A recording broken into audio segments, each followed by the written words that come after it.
En el primer video de esta serie llegamos a completar las fechas de las profecías de las 70 semanas y quedaron de esta forma. Es muy importante que veas el primer video antes de mirar esta segunda parte para poder entender mejor las explicaciones. Acompáñame a analizar otras interpretaciones y seguir avanzando con los detalles de esta profecía que te dejarán con la boca abierta.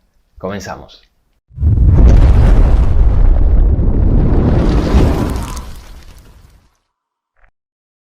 Obviamente, no todos los cristianos interpretan esta profecía de la misma forma. Aquí en pantalla te pongo varios gráficos que encontrarás en internet o en libros de texto de diferentes interpretaciones, aunque hay muchas más. Pero básicamente, las diferencias en la interpretación de la profecía de las 70 semanas se pueden dividir en dos grandes grupos. Un grupo de estas diferencias está relacionado con las fechas, dependiendo qué fecha se tome de inicio y cómo se calculan los 483 años, correspondiente a las 69 semanas, lo cual también dependerá de la fecha de inicio. De esto hablaremos en el próximo video y cuando toquemos este tema explicaremos la paradoja de por qué Cristo se bautizó en el año 27 después de Cristo a los 30 años. En un segundo grupo de diferencias, que es el que vamos a tratar en este video, se encuentra el tema que consiste en determinar si las 70 semanas están todas juntas o separadas. Es decir, si la última semana, la semana número 70, es consecutiva a la semana 69. O si por el contrario, corresponde a una semana que aún está en el futuro, en el tiempo del fin, separada de la semana 69 por un gran paréntesis o una pausa de más de 2000 años para los gentiles, tal como enseñan algunos. No sé si sabías, pero existen varias escuelas de interpretación profética. Las más importantes son la preterista, la historicista y la futurista. Aquellos teólogos que adhieren a la escuela futurista, básicamente los diferentes tipos de milenianistas, incluyendo los dispensacionalistas, también consideran que la última semana de la profecía de las 70 semanas de Daniel aún no se ha cumplido y se cumplirá en el futuro. Aunque hay variaciones, una de las más difundidas es la que explica que la última semana, es decir, la semana número 70, comienza con el rapto de la iglesia y después de 7 años de tribulación viene la segunda venida de Cristo. Y a partir de ahí empieza el milenio. En este video vamos a intentar demostrar que esta profecía no está relacionada en absoluto con los últimos 7 años antes de que venga Cristo, sino que está relacionada con la destrucción de Jerusalén y el templo, tal como explica la profecía ocurrido en el año 70. Pocos años después de la finalización de las 70 semanas, como consecuencia de que el tiempo de los judíos, como pueblo protegido de Dios, había finalizado. Vamos a organizar el texto dentro del esquema que presenta la profecía, a fin de que lo podamos ver más claramente. La profecía tiene una introducción que dice: 70 semanas están determinadas sobre tu pueblo y sobre tu santa ciudad, para terminar la prevaricación y poner fin al pecado y expiar la iniquidad, para traer la justicia perdurable y sellar la visión y la profecía y ungir al Santo de los Santos. A partir de ahí explica lo que ocurrirá antes de las 69 semanas y después de las 69 semanas. En el versículo 25 dice: sabe pues y entiende que desde la salida de la orden para restaurar y edificar Jerusalén hasta el Mesías príncipe habrá 7 semanas y 62 semanas. Era necesario dividir las 69 semanas en dos períodos porque en el primer período, es decir, en las 7 semanas, se volverá a edificar la plaza y el muro en tiempos angustiosos. Durante las 62 semanas siguientes no ocurre nada. Es el periodo que los teólogos llaman silencio intertestamentario, ya que por más de 4 siglos antes de Cristo no hubo profeta y Dios guardó silencio. A partir del versículo 26 dice: y después de las 62 semanas, que es lo mismo que decir después de las 69 semanas, porque las 62 semanas vienen después de las primeras 7, después de eso ocurrirán 2 acontecimientos muy importantes. Vamos a poner aquí arriba el diagrama de la profecía que explicamos en el video anterior y que se mostró al principio de este video. Los dos acontecimientos que van a describir ahora son tan catastróficos que se hacía indispensable que Dios los profetizara para demostrar a sus hijos que Él está al control. El primer acontecimiento es la muerte del Mesías. Dice, se quitará la vida al Mesías, mas no por sí. En el video anterior, la primera parte de esta serie, hemos explicado que cuando el texto dice, se quitará la vida al Mesías, solo pudo cumplirse cuando Cristo murió en la cruz. La frase, mas no por sí, se refiere que no sería Él el que se quitaría la vida, sino que sería asesinado. Por eso es muerte en la cruz. Nadie puede crucificarse a sí mismo. Y el segundo acontecimiento es la destrucción de la ciudad y el templo. Dice el texto, y el pueblo de un príncipe que ha de venir, destruirá la ciudad y el santuario. Y su fin será con inundación y hasta el fin de la guerra durarán las devastaciones. ¿Cómo y cuándo ocurrirá esto? Bueno, en el versículo 27 nos da más detalles. Sobre el primer acontecimiento dice, y por otra semana confirmará el pacto con muchos. A la mitad de la semana hará cesar el sacrificio y la ofrenda. Sabemos con certeza que está hablando del primer acontecimiento porque el sacrificio y la ofrenda de animales cesaron cuando fueron reemplazados por el sacrificio de Cristo, el verdadero Cordero de Dios que quita el pecado del mundo. Y nos aclara que sería a la mitad de la semana, ya que Cristo murió en la Pascua, que siempre cae en primavera, del año 31, siendo justo la mitad entre la semana, de la semana entre el otoño del año 27 y el otoño del año 34. Y luego, sobre el segundo acontecimiento, es decir, sobre la destrucción de la ciudad y el templo, sigue diciendo, después, con la muchedumbre de las abominaciones, vendrá el desolador, hasta que venga la consumación, y lo que está determinado se derrame sobre el desolador. Analicemos esta parte de la profecía, a menudo tan mal interpretada, a pesar de que contamos con información muy valiosa para entenderlo. En primer lugar, nos dice claramente que está hablando de la destrucción de la ciudad y el santuario. En segundo lugar, en el versículo 27 nos dice que la catástrofe en mano del desolador vendrá después de la última semana. Si todos los acontecimientos son sucesivos, lo lógico es que sea inmediatamente después, no miles de años más tarde. Y en tercer lugar, Jesús arrojó información muy valiosa para nosotros y los cristianos de la época sobre esta abominación asoladora. No te pierdas lo que sigue y verás qué interesante. Mateo 24 empieza diciendo que Jesús, hablando del templo, les dice a sus discípulos, ¿veis todo esto? De cierto os digo que no quedará aquí piedra sobre piedra que no sea derribada. Entonces luego, cuando estaban a solas, le preguntaron, ¿cuándo serán estas cosas? ¿Y qué señales habrá de tu venida y del fin del siglo? Los discípulos, sin saberlo, le hicieron dos preguntas en una porque ellos daban por sentado que el templo se iba a destruir cuando sea el fin del mundo. Entonces Jesús, de forma velada para ellos, pero no para nosotros, responde a ambas preguntas en Mateo capítulo 24. Habla bastante del tiempo del fin, pero en un momento determinado habla de la destrucción de Jerusalén. La profecía de Jesús de Mateo 24, que tiene su paralelismo en Marcos 13 y en Lucas 21, es una profecía de doble cumplimiento. Efectivamente, hay profecías que tienen doble cumplimiento, aunque no todas. Como siempre digo, es la Biblia la que nos tiene que autorizar a darle más de un cumplimiento y no tiene que ser una especulación nuestra. ¿Por qué sabemos que es de doble cumplimiento?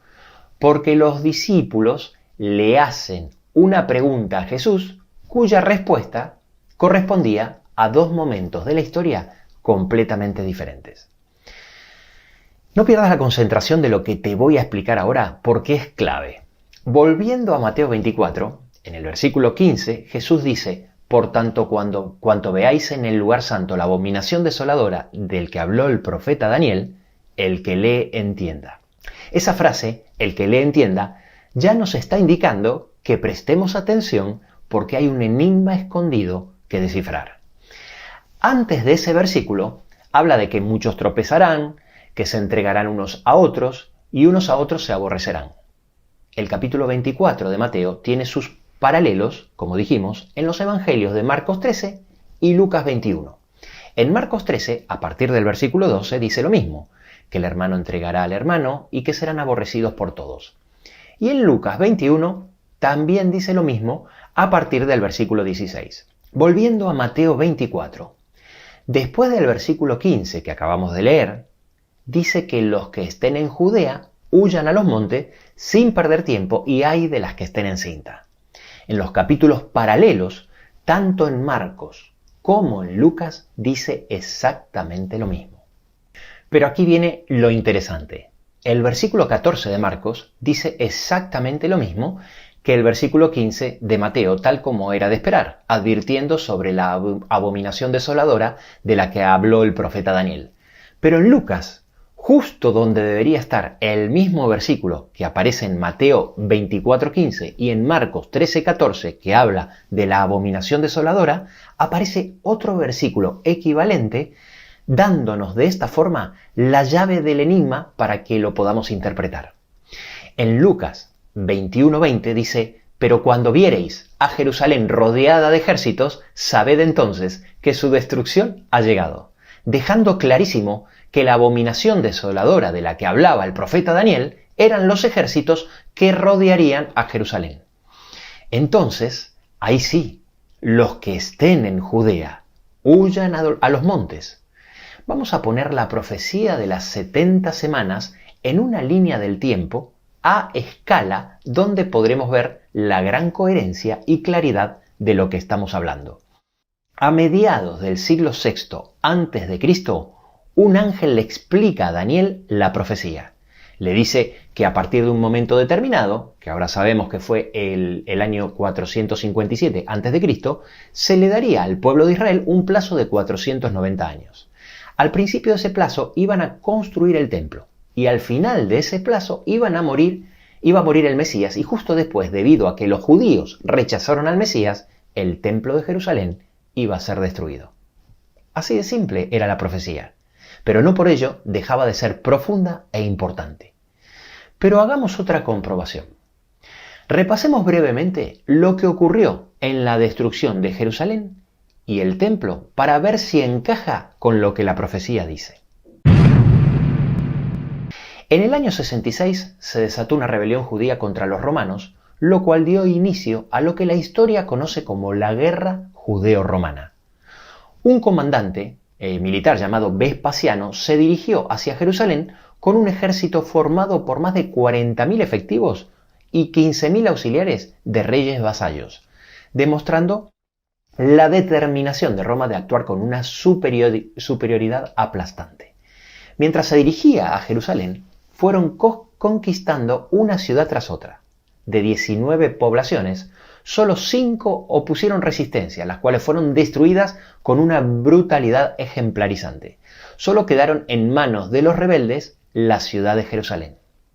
Y para el año 68, los habitantes de Jerusalén estaban sitiados dentro de la ciudad, pero atemorizados al ver cómo los romanos habían conquistado ciudades como Gádara, Judea y Jericó. Sabían que era cuestión de tiempo y que Vespasiano no se volvería a Roma sin la conquista de la capital. Pero todos los cristianos que estaban dentro de Jerusalén se acordaban perfectamente de las palabras de advertencia de Jesús. Las enseñanzas de Jesús eran la base del cristianismo y la temática de sus reuniones, y ahora que de repente estaban sitiados, se hicieron muy famosas entre los seguidores de Jesús lo que él dijo en Lucas 21, versículos 20 y 21. Pero cuando viereis a Jerusalén rodeada de ejércitos, sabed entonces que su destrucción ha llegado. Entonces, los que estén en Judea huyan a los montes, y los que en medio de ella váyanse, y los que estén en los campos no entren en ella. Pero no lo entendían. Cuando vieron la ciudad rodeada de ejércitos, tal como Cristo lo había explicado, ya no podían hacer lo que Jesús les dijo. Ya no podían salir porque estaban sitiados. Pero entonces ocurrió el milagro. De repente, sin previo aviso, todo el ejército de Vespasiano levantó campamento y emprendió la retirada. ¿Cuál fue el motivo histórico de que Vespasiano se retire de Jerusalén cuando tenía tantas posibilidades de conquistarla? Te lo cuento. Poco después que Vespasiano emprenda su conquista en Israel, Nerón se suicida el 9 de junio del año 68, sumiendo al Imperio Romano en un año de guerras civiles conocido en la historia como el Año de los 4 Emperadores. Durante esos meses, Roma tuvo 4 emperadores diferentes. Primero fue Galba, asesinado al poco tiempo. Luego le sucedió Otón, el cual después de gobernar poco más de 3 meses se suicidó antes de ser asesinado, para inmediatamente ser sucedido por Vitelio, el cual empezó a gobernar de una forma muy cruel. Pero Alejandría no aceptó a Vitelio como emperador, sino que lo proclamó en su lugar a Vespasiano.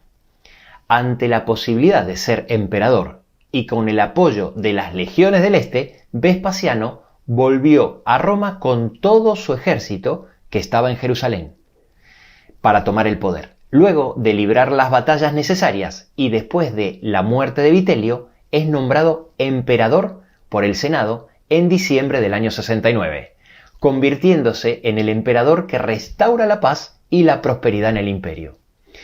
Este fue el motivo histórico por el cual los ejércitos romanos abandonaron el sitio a Jerusalén contra todo pronóstico. Pero había un motivo profético que demuestra que es Dios el que está en control de la historia de este mundo. Los ejércitos se retiraron para que los cristianos pudieran cumplir la advertencia de Jesús de Lucas 21:21. Entonces, los que estén en Judea huyan a los montes, y los que en medio de ella váyanse, y los que estén en los campos no entren en ella. Sin conocer la historia, no se puede entender las profecías. Pero sin entender las profecías, no se puede entender la historia, porque la profecía te muestra el detrás del telón espiritual y los motivos divinos para permitir algunos acontecimientos históricos, especialmente aquellos relacionados con su pueblo. Siendo Vespasiano ya emperador, una de las primeras cosas que hace es enviar a su hijo, Tito, ahora el príncipe del imperio, a conquistar Jerusalén.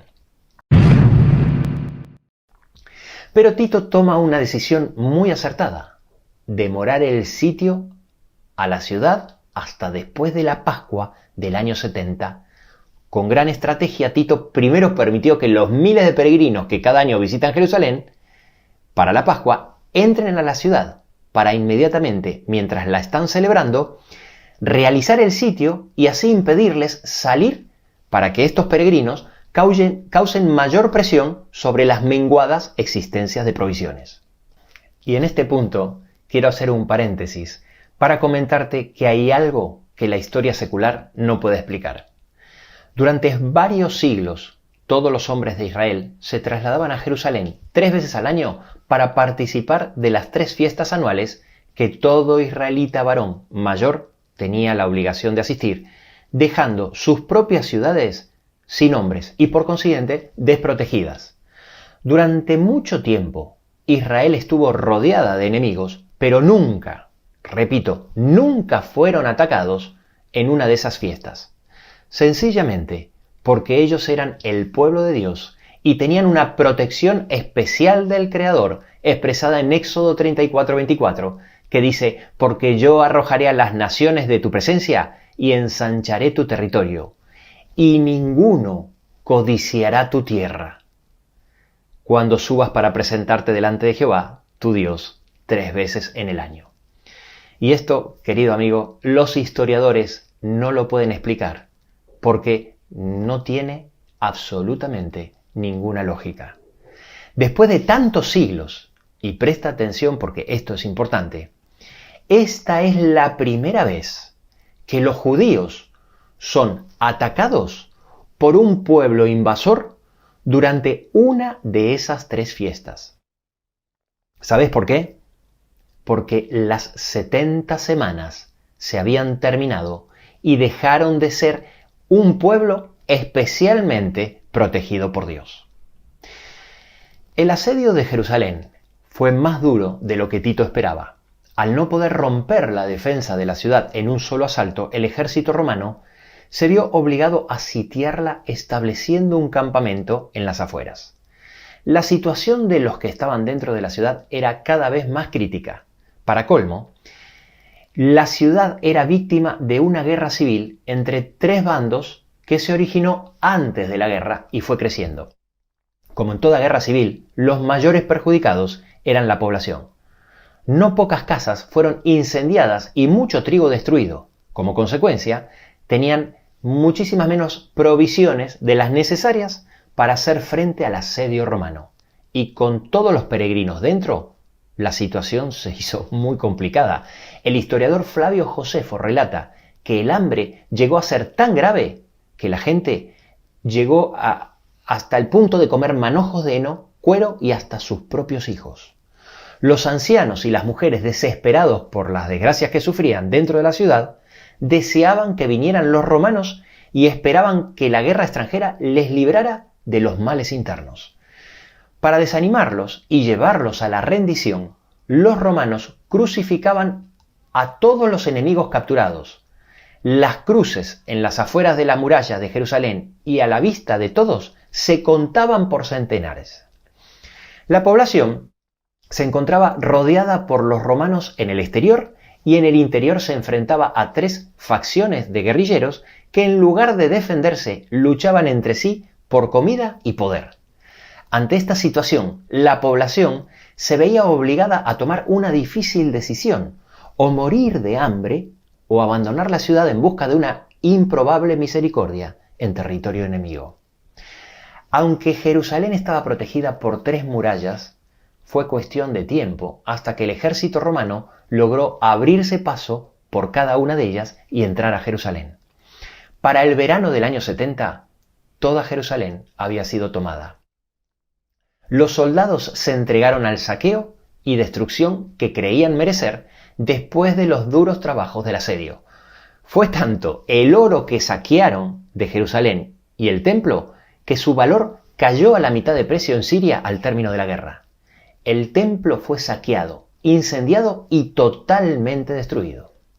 A pesar de que el general Tito había dado la orden expresa de que no se dañe la construcción, había una orden superior a la de él dada por el mismo Jesús, cuando en Mateo 24, mientras hablaba del templo, profetizó: «De cierto os digo que no quedará aquí piedra sobre piedra que no sea derribada».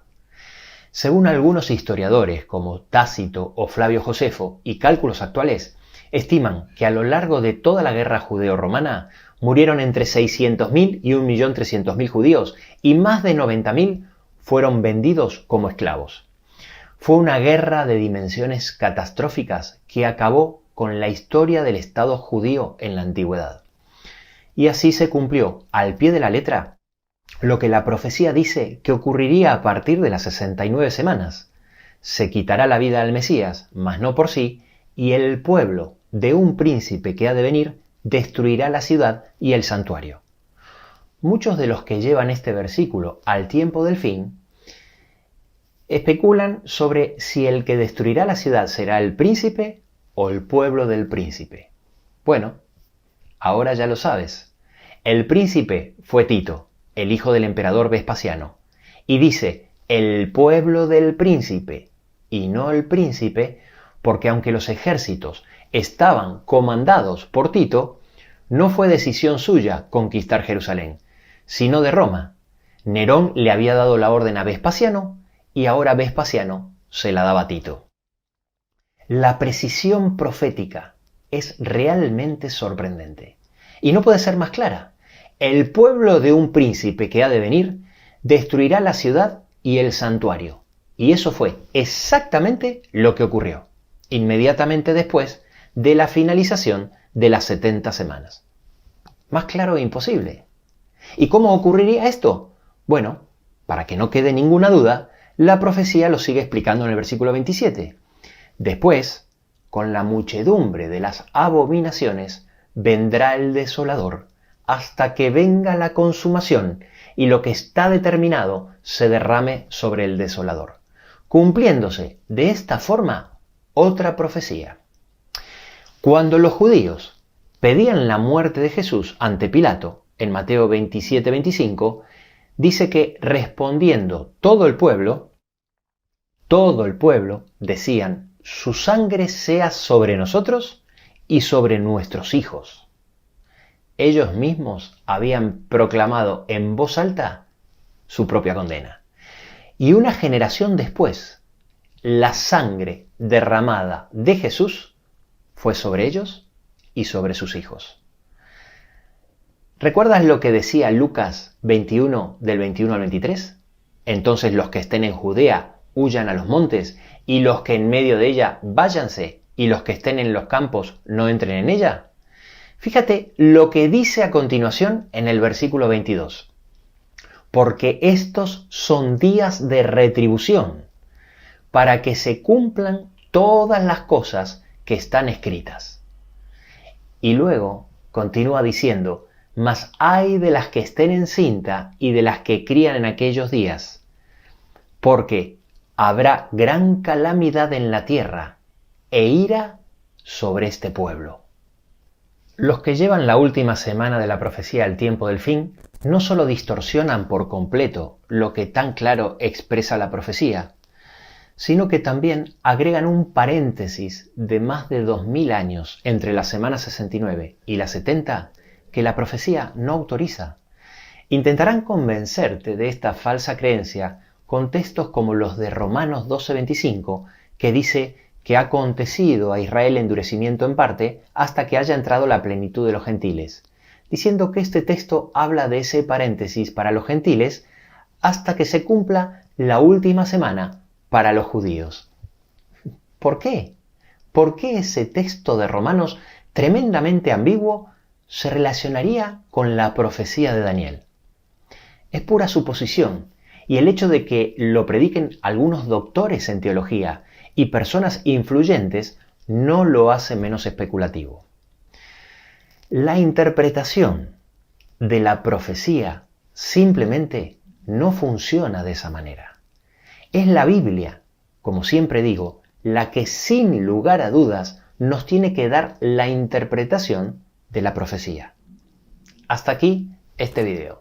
Si te ha sido útil, no te olvides de darle un like, suscribirte y darle a la campanita. Y si piensas que puede ser de ayuda para alguien, no te olvides de compartirlo. En el próximo video seguiremos analizando otras interpretaciones de esta profecía, pero nos centraremos más específicamente en las divergencias de las fechas propuestas y también estaremos viendo algunos otros temas de interés. No te lo pierdas.